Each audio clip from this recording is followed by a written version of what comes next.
Things can look very polished online, but behind the scenes, there's a lot of work happening that people don't always see. Welcome to the Shalin Edit, the podcast where Muslim entrepreneurs talk about what it really takes to build, grow, and stay grounded. I'm Maisha, and today's guest is Nimerah, a pediatric occupational therapist and founder who's helping families navigate childhood development, emotional regulation, and motherhood in ways that actually feel realistic instead of overwhelming. Let's dive in.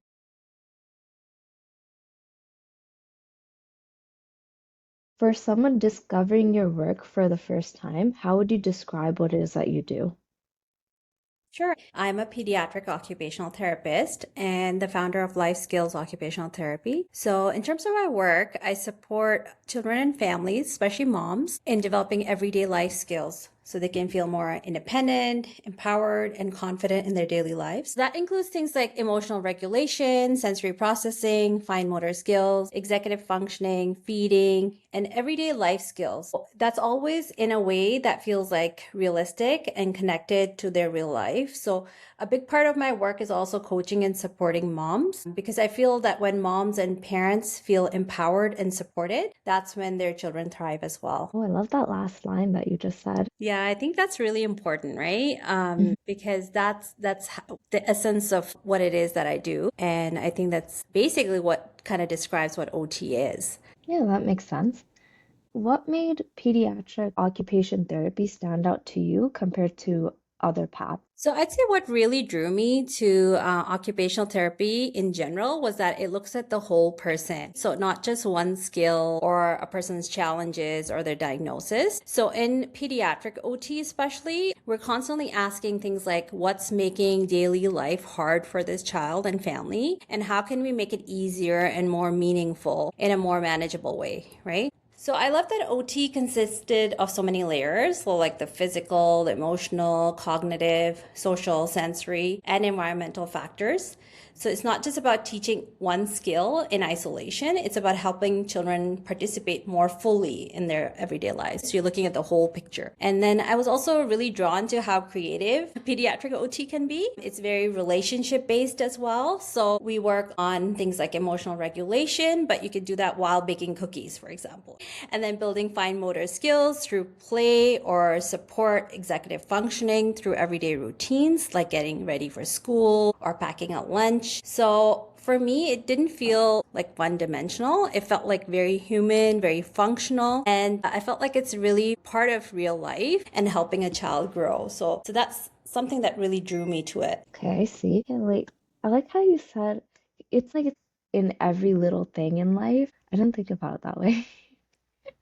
See, this is one thing that I love about OT. It's very holistic. So we're not just looking at one part because that's how human beings are, right? We're complex. We're looking at everything around us. It's not just the one skill that would affect how we do our stuff, but like it could be like your how you're feeling that day, your social, cognitive, sensory, all of those factors that come in together. Yeah, I agree. What's been bringing you the most joy in your work lately? So honestly, I'd say just seeing parents, especially moms, go from feeling overwhelmed to feeling confident. And that's something really powerful. Like when parents say, okay, I finally understand like why my child is acting this way or behaving, why they're feeling this way. So one example that really stayed with me was I've been working with a child over the past couple of months who had significant challenges with picky eating. So in the beginning, he couldn't even look at chicken or be in the same room as someone eating chicken, for example. And through consistent OT support, sensory based strategies, and gradual exposure over time, he progressed to being able to tolerate putting chicken in his mouth. And now he's eating a variety of textures and foods that were once like totally unimaginable to the family. So I feel like moments like those are like incredibly rewarding because they're not just helping the child build the skills, but you're also reducing the stress for the whole family. I feel like that's very meaningful, and that kind of rewarding work is what makes me keep going. Oh, mashallah, that's so nice to hear.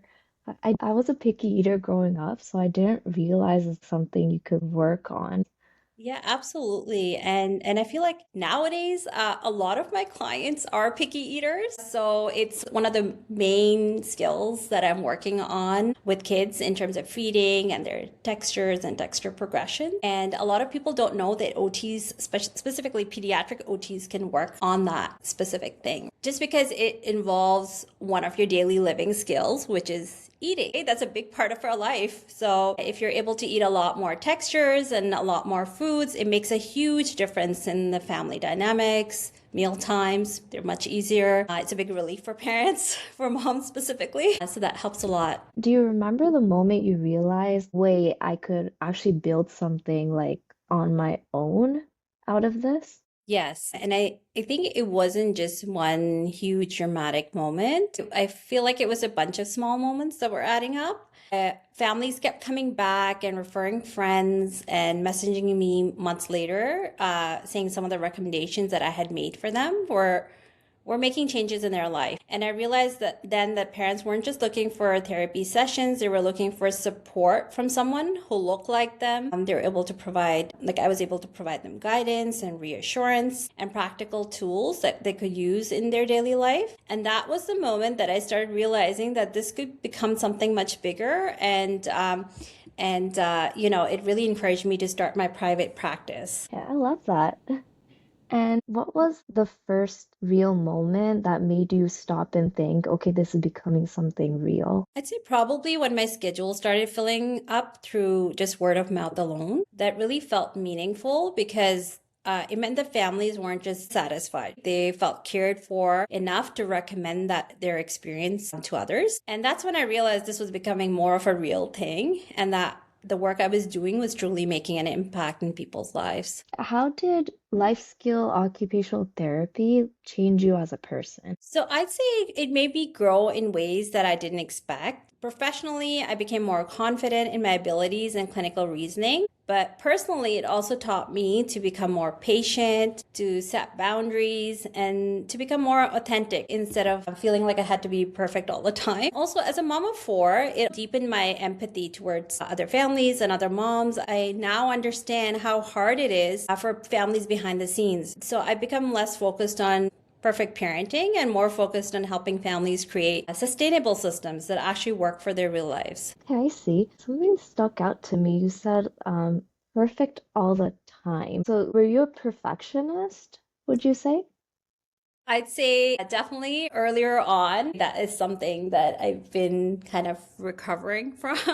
Yes, so that was something that I felt earlier on that I had to have everything just right before I dove into any kind of big project. But over the years, I've realized that that's not the case. And this is something that I help moms with as well during parent coaching sessions where if they feel like you have to be the perfect parent in a certain and do things a certain way or be extremely rigid with certain routines. However, there's no such thing as being a perfect person, right? What part of your journey that looked fine from the outside, but behind the scene was actually really hard? Having the feeling that I had to balance everything. So building a business while raising children and then managing emotional energy and still wanting to show up fully for my clients, it can be a lot. And there were seasons where I was pouring into everyone else and forgetting to pause myself. I think a lot of entrepreneurs can relate to this. Things can look very polished online, but behind the scenes, there's a lot of work happening that people don't always see. There's a lot of sacrifice, learning, emotional energy involved, and late nights.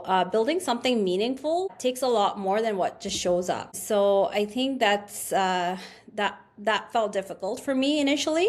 But over the years, it's something that I've been trying to manage. And here we are. I wonder what kind of systems you have in place then, but we'll get to that part in a later section. So, was there ever a moment where you questioned whether you could keep doing this and what got you through it? Absolutely. I think every entrepreneur has moments where they wonder if they're doing enough or they're moving fast enough or if they're just doing enough for their business. And I've taken breaks after maternity leave and slowed down during seasons when my kids were younger. But I never really thought about stopping completely because anytime I pause, I'd have a conversation with a family member or see a child make meaningful progress based on some of the recommendations and support that I had provided. And it would remind me exactly why I started this work in the first place.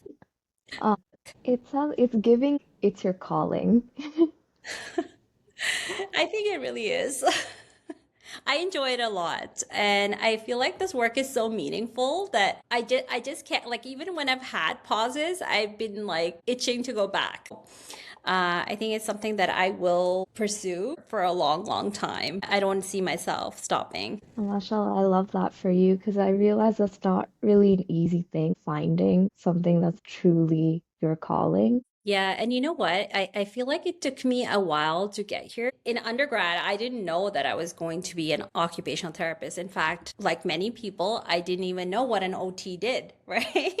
So it was something that I came across during some of my volunteer work and just some of the research that I did at that point. And there's not a lot of like hijabis that are OT, and that's why I get super excited too. Like when I see people that kind of look like me in the field, or even people of color, and I feel like this is where a lot of my clients do that are looking for people that understand them and their culture. They kind of gravitate towards me in that sense because they know that I'll understand what their family is like, what their culture is like, what they're looking for in their everyday life and their routines. And I feel like that's where I have that there's a good fit between my client, some of my clients and myself. So I work with everybody. There's a lot of different kinds of people that I work with, but I feel like that's where I would be able to help them a little bit more. Okay, I see.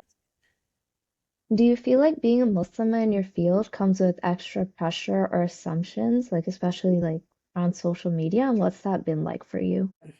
So I think at times it can come with extra pressure or assumptions, especially being visibly Muslim, wearing a hijab. There can be some assumptions about what you're capable of or how ambitious you are. But over time, I've realized that this can actually be a strength. And my faith shapes the way that I approach people with compassion, with sincerity and service. And these values, I feel like they really align with the kind of occupational therapist I want to be and a business owner as well. I think representation also matters. So there's a lot of families that I work with, especially Muslim moms, that I feel like they feel seen and understood when they come into my space and they work with me. Sometimes they're just not looking for just the clinical side of things. They're looking for someone who understands their cultural dynamics and their family values and even the emotional load that they're carrying behind the scenes. So that I feel like that's where I'm grateful that I'm able to create that space for families so that they can feel supported and understood without having the need to explain themselves. Oh, I love that answer, and especially when you said so plainly representation matters. I think we say that a lot, but we don't really take in how much it truly matters. Absolutely. And I think these small things that they add up, right? And they really help families feel supported as well when they see someone who will actually understand them. Yes, absolutely. And these days, what does success like look like to you? What does it mean to you? I think success would be somewhere where you're able to move along with your work as well as making sure that you keep up with your values. So for me personally, my values are very important to me. And I feel like whether it's values around my faith or my family, all of those, if I'm able to carry that along with the work that I do to the best of my ability, that would mean success for me. So I'm not necessarily looking for, a huge business in terms of like the number of clients and all of that. I want to be able to give back to my clients to the best of my ability so that they feel supported. But at the same time, I'm not pulling back on my own values. I think that's how I would define success. Yeah, that makes sense. And I love that answer that you gave, so thank you. And yeah, now we're just moving on to like the more practical stuff. For someone who is interested in becoming an occupational therapist, what does that path actually look like? So, for someone who's interested in OT, there's a couple of things to remember. You're basically starting off with completing your undergrad. A lot of OTs have a background in psychology or biology or maybe kinesiology. And then from there, they would apply to the master's program in Canada. It is pretty competitive. However, there are certain criteria, like if they're able to meet that and they have volunteer work as well, that all counts towards the application process. And then after completing the professional master's, that involves 2 years of classwork as well as 1,000 hours of field work in clinical placement. They would write a board exam. Once all of that is completed, they would be licensed OT and they could start from there. Okay, I see. And you mentioned volunteer work. Is there a specific kind of volunteering that they'd have to do? So it's not mandatory, but I know a lot of people have asked me before. So depending on what their interests are, if they've had experience working with people with disabilities or something that connects them to the OT world, even if it was volunteering in hospital or perhaps working with kids, anything that sort of like interests them, but then also connects them back, that would be something that would be favored when they're applying for OT. Okay, yeah, that makes sense. And what skills or qualities do you think matter the most in this kind of work that people don't really talk about enough?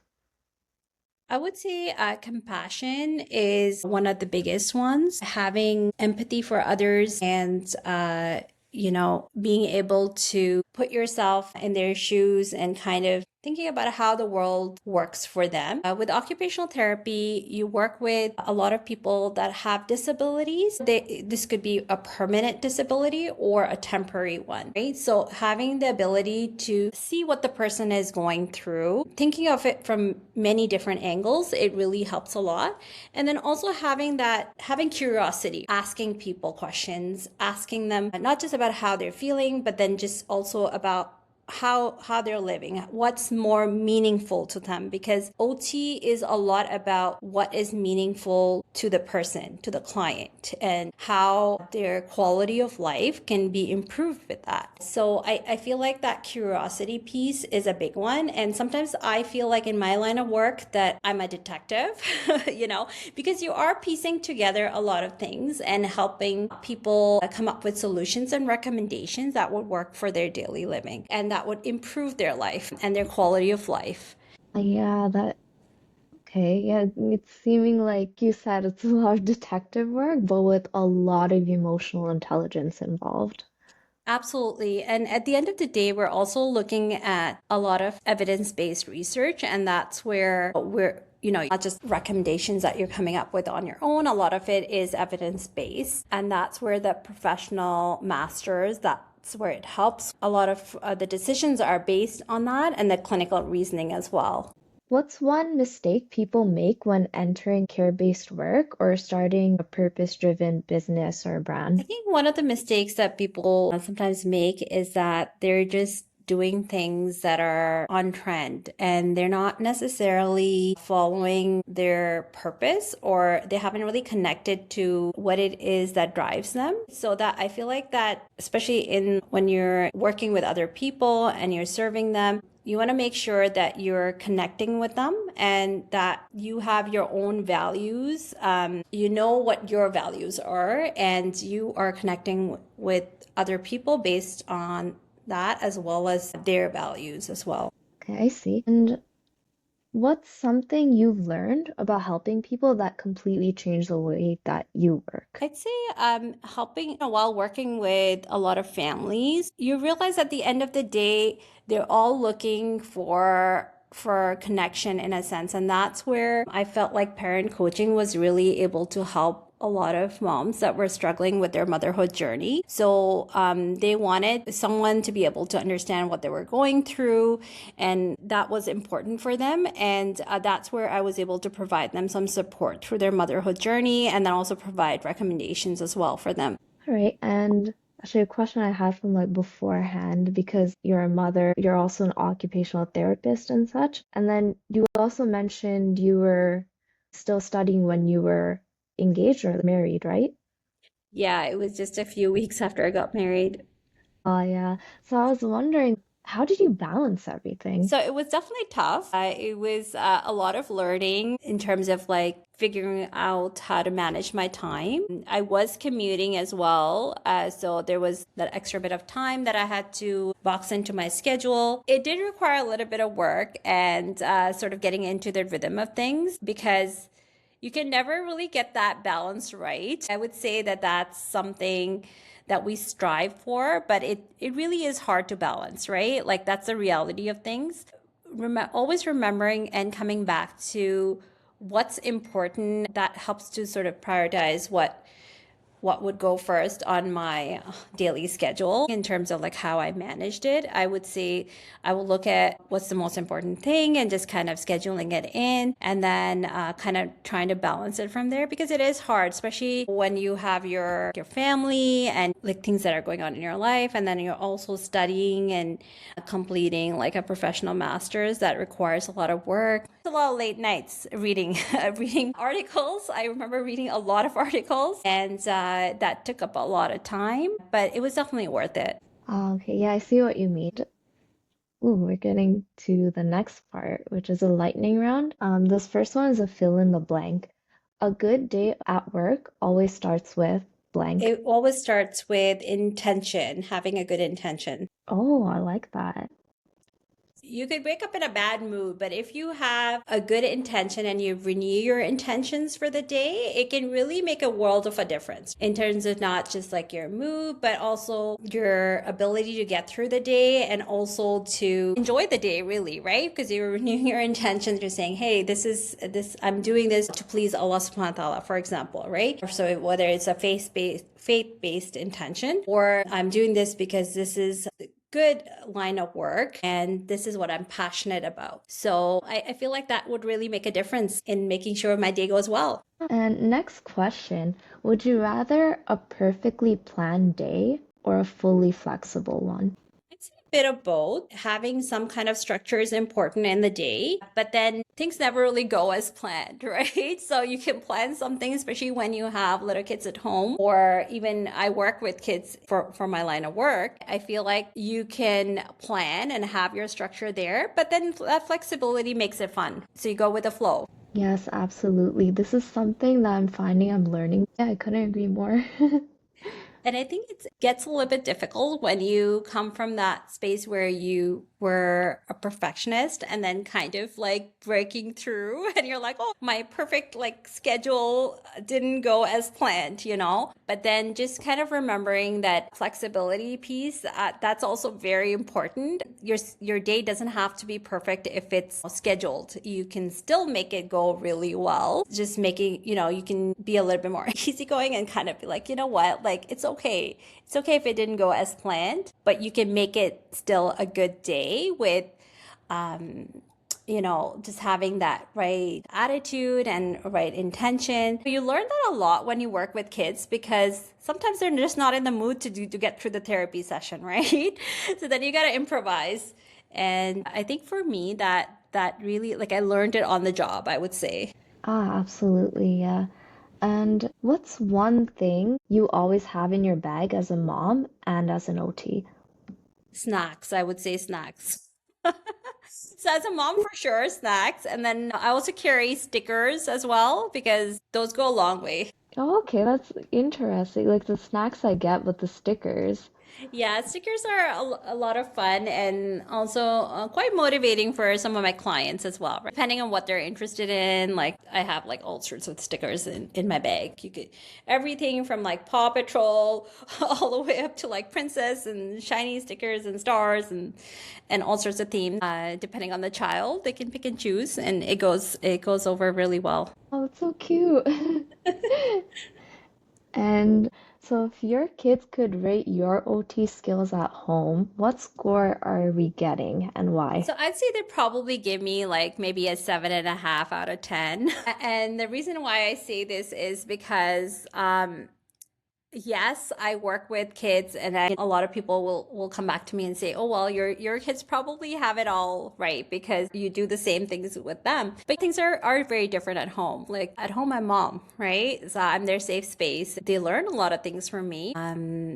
and I will push them to try things a certain way. But at the end of the day, I'm mom for them. And then at therapy sessions, it runs over a little bit differently. Yeah, that does make sense to me actually. Honestly, I'm not a mom, so I can't really say with certainty, but I understand what you're getting at. For sure, I'll say like when I'm prepping for some of my interesting sessions with, let's say, like a sensory box, and I have like this fun sand, colored sand with like little toys. They'll be so curious, and they'll be like, "Oh, is that for us?" I'm like, "No, this is prepping for my client," but they'll always want to know what I'm doing, and they're curious about that. So in that sense, I'd say like they definitely think that I do come up with interesting and fun things to do. But of course, when it comes to like routines and getting down to work and things like that, they'd probably be like, okay, yeah, so mom is making us do all these things. So it'd be interesting. I should ask them this question as well and see what they rate me as, and I'll come back and let you know. Well, yeah, I'd be very curious to know. And if you could send a voice note to your future self 5 years from now, what would you say? I'd say that even though there are times when things can get really overwhelming, and I feel like maybe I'm struggling with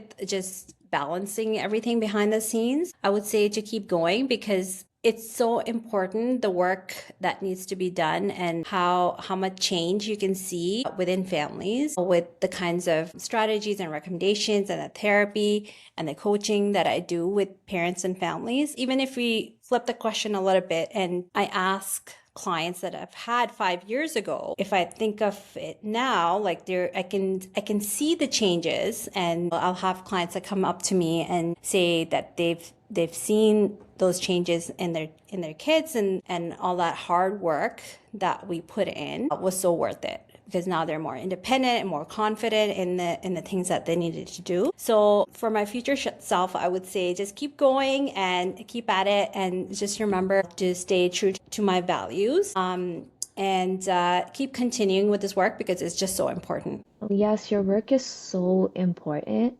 Just know you've got like a future client, which is me. I'd love to have you as my client. It doesn't have to be in the future. I know my work is now focused on moms. I have been transitioning from just focusing on kids as a pediatric OT to now focusing on moms and adults as well. I know some moms that have struggles because they have maybe a diagnosis of ADHD, or even if they don't have a diagnosis.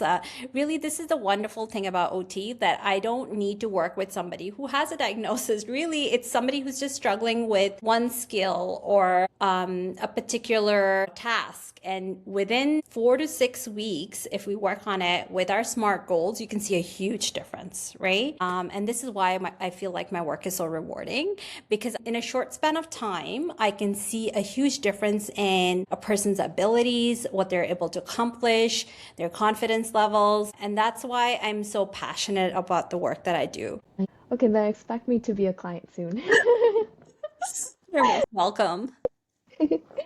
And what's your no BS message to aspiring Muslim entrepreneurs out there? So, one of the things that I would definitely say is be careful that you don't burn out. Burnout is not like a badge of honor, and that's something that specifically applies to moms as well. So, you don't have to just keep working at it all night and day. You have to take care of yourself. So, I feel like that self-care piece is very important, and I would definitely encourage all entrepreneurs, whether you're a mom or not, to take care of yourself and make sure that you're doing everything that you can physically, emotionally, socially, to have that balance, and that you don't burn out. So I know sometimes new entrepreneurs will like stay up all night and work on their projects, or if they're launching something and things like that. Once in a while, it's all right, but sometimes they do push themselves. Overall, it does take a toll on your health. And this is a reminder for myself as well, but also for all entrepreneurs out there, to make sure they're taking care of themselves.